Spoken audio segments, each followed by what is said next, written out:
Halo semuanya, saya akan membahas bab 8, yaitu DHCP, Protokol Konfigurasi Host Dinamis. Pengertiannya, DHCP adalah protokol jaringan yang secara otomatis mengelola dan mengatur alamat IP dinamis ke perangkat-perangkat yang terhubung ke jaringan. Ini menghilangkan kebutuhan administrator jaringan untuk mengatur alamat IP statistik secara manual ke setiap perangkat. Nah, cara kerjanya nih, proses kerja DHCP itu disebut DORA. Temukan klien perangkat mengirimkan pesan siaran ke jaringan untuk mencari server DHCP. Penawarannya, server DHCP yang menerima pesan discover akan menawarkan satu atau lebih alamat IP yang tersedia kepada klien. Request. Klien memilih satu tawaran dan mengirimkan pesan request ke server untuk meminta alamat IP tersebut. Acknowledge. Server mengirimkan pesan acknowledge konfirmasi yang berisi alamat IP, subnet mask, gateway, dan informasi lain yang dibutuhkan klien.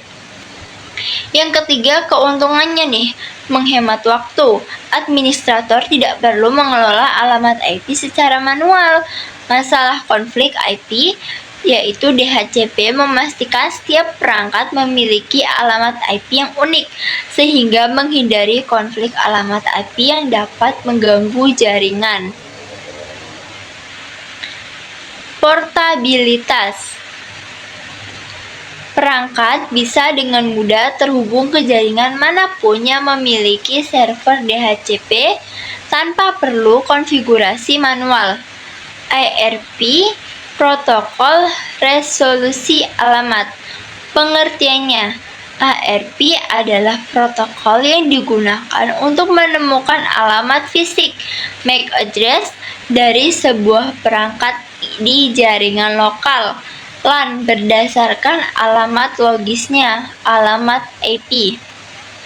Cara kerjanya yaitu permintaan ARP ketika sebuah perangkat, misalnya komputer A ingin berkomunikasi dengan perangkat lain, komputer B, di jaringannya sama, tetapi hanya memiliki alamat IP komputer B, ia akan mengirimkan pesan siaran permintaan ARP.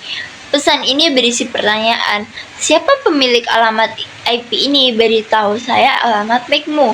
Balasan ARP reply, semua perangkat di jaringan menerima pesan siaran tersebut. Namun, hanya komputer B yang memiliki alamat IP yang diminta akan merespon. Komputer B mengirimkan pesan ARP reply yang berisi MAC address-nya. Penyimpanan ARP cache. Komputer A akan menyimpan pasangan IP MAC address komputer B di dalam tabel ARP, disebut juga ARP cache, untuk penggunaan di masa mendatang, sehingga tidak perlu mengulangi proses ARP setiap kali ingin berkomunikasi. Keuntungannya menghubungkan lapisan jaringan. ARP menjembatani celah antara lapisan jaringan layer 3 IP dan lapisan fisik layer 2 MAC dari model OSI. Meningkatkan efisiensi. Dengan adanya ARP cache, perangkat tidak perlu mengirimkan ARP request berulang kali, yang membantu mengurangi lalu lintas jaringan. Nah, selesai sudah pembahasan pada bab 8 kali ini.